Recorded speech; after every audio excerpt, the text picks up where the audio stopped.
Hello বন্ধুরা, welcome to Puja mini blogs. বন্ধুরা, আজকে আমি তোমাদের কাছে নিয়ে হাজির হয়েছি পায়েসের রেসিপি নিয়ে। তোমরা দেখতে থাকো, অবশ্যই ভালো লাগবে।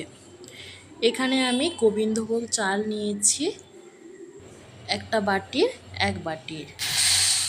চালটাকে আমি ধুয়ে নেব, সেই জন্য অন্য একটা পাত্রে ঢেলে দিলাম।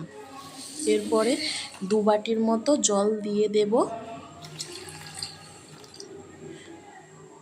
হাতের সাহায্যে ভালো করে দলে দলে পরিষ্কার করে নেব। চাল ধুয়ে জলটা অন্য পাত্রে ফেলে দিলাম।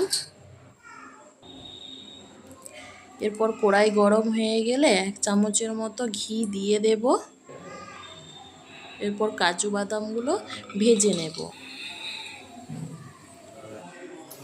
একটু নাড়াচাড়া করে ভেজে নেব। এরপরে আমি দিয়ে দেব কিশমিশ। কিশমিশ দেবার পর আবারও একবার নাড়াচাড়া করে ভেজে নেব। ভাজা হয়ে গেছে, এরপর আমি নামিয়ে নেব। আবার একটু ঘি দিয়ে আমি চালটা ভেজে নেব।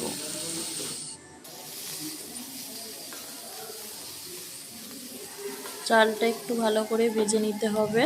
ঠিক এরকম পর্যায়ে আসলে নামিয়ে নেব। এরপর আমি 1 লিটারের থেকে একটু বেশি দুধ আমি কড়াইয়ে ঢেলে দেব।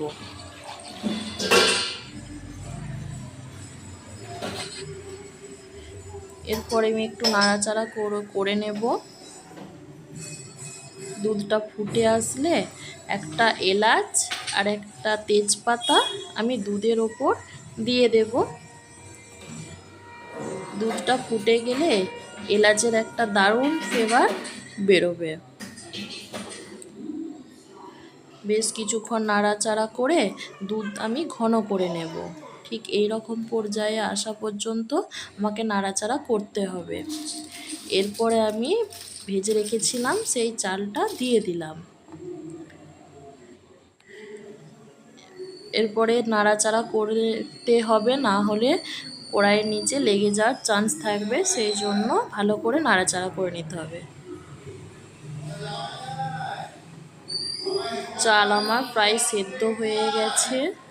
এরপরে আমি ভেজে রাখা কাজু আর কিশমিশ দিয়ে দেব।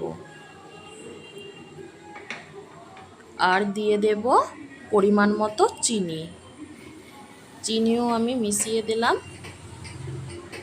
এরপর আমি বেশ কিছুক্ষণ নাড়াচাড়া করে সব একসাথে মিশিয়ে নেব। তো বন্ধুরা, পায়েস প্রায় আমার শেষের পথে। বেশ কিছুক্ষণ নাড়াচাড়া করে নেব যাতে চিনিটা গলে যায়। তো এরপর আমি সর্বশেষে যেটা দেব সেটা হলো ঘি। ঘি দিয়ে দেব 1 চামচের মতো, যাতে একটা সুন্দর ঘিয়ের সেন্ট আসে। আবারও একটু নাড়াচাড়া করে বেশ কিছুক্ষণ ঢাকা দিয়ে রেখে দেব। তো রেডি হয়ে গেল পায়েস। তো বন্ধুরা, কেমন হয়েছে অবশ্যই কমেন্ট করে বলবে। ভালো লাগলে ভিডিওটা অবশ্যই শেয়ার, সাবস্ক্রাইব অ্যান্ড কমেন্ট করবে।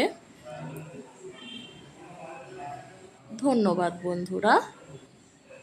আর পুরো ভিডিওটা প্লিজ বন্ধুরা দেখো, খুব ভালো লাগবে।